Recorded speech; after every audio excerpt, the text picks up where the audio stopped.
Hello, dear students, how are you doing? Olá, galerinha, tudo bom? Aqui é o professor Diego Alves com mais uma aula de língua inglesa e o tópico da aula de hoje será o indirect speech. Então, vamos começar?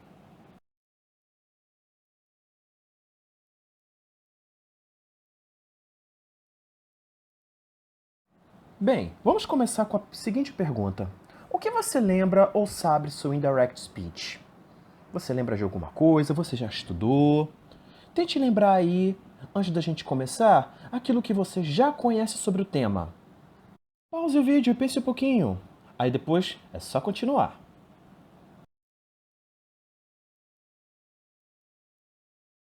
Então, para que serve o indirect speech? Qual é o seu uso prático? Bem, o indirect speech ou reported speech vai servir para que nós possamos contar para alguém o que nós ouvimos de uma outra pessoa. Ou seja, nós vamos dar uma de Gossip Girl e nós vamos contar para um conhecido, para um amigo, o que uma outra pessoa disse ou o que uma outra pessoa contou para nós.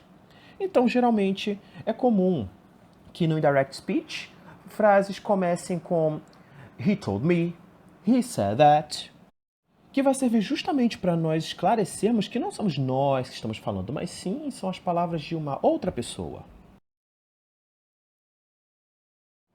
Por exemplo, naquela célebre cena do filme Meninas Malvadas, o Mean Girls, a Regina George fala para Katie, "Oh my God, I love your bracelet." Então, nesse caso, como é que a Katie poderia contar para sua nova amiga Janice o que a Regina falou para ela? Ela diria o quê? Regina said that she loved my bracelet. Ou Regina told me that she loved my bracelet. Nesse momento, a Katie iria contar para Janice o que a Regina falou para ela utilizando o indirect speech. Bem, vamos começar a ver aqui um pouco sobre a forma, ou seja, sobre o aspecto gramatical, estrutural do indirect speech. Vocês puderam ver no slide anterior, quando a Katie contou para Janice o que a Regina falou sobre o bracelete dela, houve aí uma mudança no tempo verbal. Vocês perceberam que a Regina falou I love your bracelet e a Katie falou Regina said that she loved my bracelet. Então houve aí o quê? Houve uma mudança no tempo verbal. Para quem está por dentro dos tempos verbais, vocês perceberam que a fala da Regina estava no simple present, enquanto a fala da Katie estava no simple past. Vamos a seguir então as mudanças que são feitas, não é, do discurso direto para o discurso indireto. Vamos lá? Opa, opa, aviso, aviso, disclaimer! Para que a gente possa entender o indirect speech com mais facilidade, vai ser importante sim que a gente esteja por dentro dos tempos verbais relacionados a presente, passado, futuro, simple, continuous, perfect.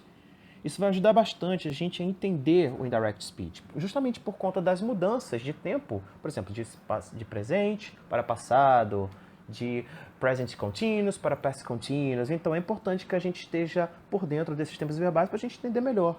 Se vocês tiverem alguma dúvida, vocês podem me procurar, podem me perguntar, buscar em algum outro site da sua confiança, valeu? Mas não pode ficar com dúvida, hein? Não pode. Aqui nesse quadro você já consegue ver uma mudança de perspectiva em relação ao discurso direto e o discurso indireto. Por quê? Quando nós vamos contar o que uma outra pessoa falou, ela vai utilizar algumas expressões de tempo e lugar que não condizem necessariamente com o local de fala. Por exemplo, se uma pessoa fala eu estou estudando aqui, esse aqui em que o colega falou pode não ser o aqui do falante. Se você estiver num lugar diferente, então você não vai poder utilizar o here, você vai precisar utilizar o there, que é o lá. Por isso, deem uma olhadinha nesse quadro, pausem o vídeo, levem o tempo que vocês precisarem, podem pegar o celular, pode tirar uma foto desse quadro, para vocês poderem estudar justamente as mudanças possíveis do direct speech para o indirect speech em relação a tempo e espaço, beleza? Bem, vamos começar a falar agora sobre as mudanças nos tempos verbais. Aqui nesse slide você consegue ver o Simple Present e Present Continuous. É bem evidente que esses dois tempos verbais fazem parte do presente. Então, se eles são do presente, no Indirect Speech eles vão se tornar passado. Então, Simple Present vai para o Simple Past. Present Continuous vai para o Past Continuous. Aqui nós temos o Simple Past e o Past Continuous, que vão se tornar Past Perfect e Past Perfect Continuous, respectivamente. Veja que na frase do Simple Past, o verbo principal, studied, não foi o único que mudou, não é? Para o Indirect Speech. Veja que o yesterday também mudou. Yesterday se tornou the day before. Por quê? Porque, com certeza, o yesterday do Mr. Alves não é o mesmo yesterday do falante, que tá contando agora o que o Mr. Alves falou. Por isso que o yesterday foi trocado por the day before. Mas se realmente coincidir no mesmo dia, então será yesterday mesmo. Mas se não for, será the day before. Então aqui nesse presente slide nós temos o present perfect que vai se transformar em past perfect. E vemos na outra frase o uso do verbo modal will, que indica futuro, que indica uma ação planejada para o futuro. Então, já que ele está falando de futuro, então ele já colocou uma expressão de tempo, que é o tomorrow. Mas, no indirect speech, nós vamos trocar will por would. E o tomorrow, aqui nesse caso, se transformou em the day after. Essa troca foi feita porque o tomorrow do Mr. Alves talvez não seja o mesmo tomorrow do falante. Então, se não for, será the day after, o dia seguinte. Mas se coincidir no mesmo dia, será tomorrow. Nesse caso do exemplo, não coincidiu. Então, the day after. Aqui nesse slide nós temos mais modal verbs. Aqui nós temos can, may e must. Can, no indirect speech, vai se transformar em could. May vai se transformar em might. E must vai se transformar em had to. Interessante, né? O must vira had to, mas lembrando, né, que o must tem o mesmo sentido de have to. Então, já que o must ele não tem a sua própria forma passada como can e may, então ele vai pedir emprestado para o have to a sua forma no passado. Então, se nós utilizarmos no lugar do must o have to no discurso direto, quando nós formos passar para o indirect speech, ele será também, assim como must, had to. Oh yeah, it's quiz time, baby! Hora do quiz! Vamos agora testar os nossos conhecimentos por meio dessas 3 perguntinhas que eu vou passar para vocês. It's okay, no problem, don't worry. Podem pausar o vídeo para pensar, para refletir. Então, quando vocês tiverem certeza da resposta, podem dar play, que aí vai aparecer logo em seguida a resposta correta, ok? Vamos lá!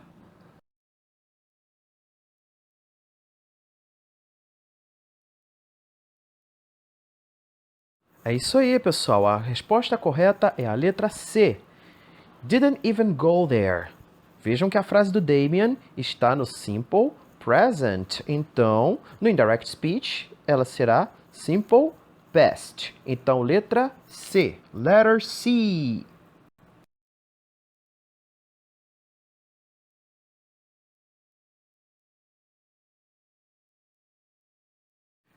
A resposta correta também será a letra C. Had tried to be reasonable. Vejam que a frase do Clint Eastwood está no simple past. Então, simple past, indo para o indirect speech, será past perfect. Então, resposta correta, letter C.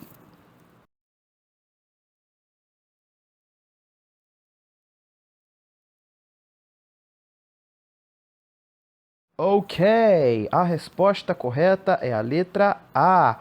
Couldn't sit with us. A Gretchen, né? Lá no filme, vai gritar, You can't sit with us! Então vocês veem que can't está o quê? No presente. Então, reported speech vai ficar couldn't. Resposta correta, então, letter A. E chegamos ao final dessa aula sobre indirect speech. Pessoal, espero que vocês tenham gostado. Se vocês tiverem alguma dúvida, não tem problema. It's okay, no problem. Podem me procurar, podem me perguntar. Eu vou estar aqui para tirar as dúvidas de vocês, tá legal?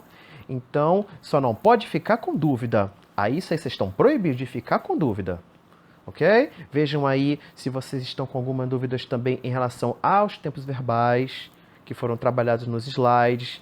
Revise, deem uma olhadinha, pode me procurar também que eu tiro dúvidas, não tem problema, ok? Então, pessoal, um grande abraço, até a próxima e não esqueçam, né, de curtir, de compartilhar com seus amigos, quem vocês quiserem. Bye bye, guys, see you, bye bye!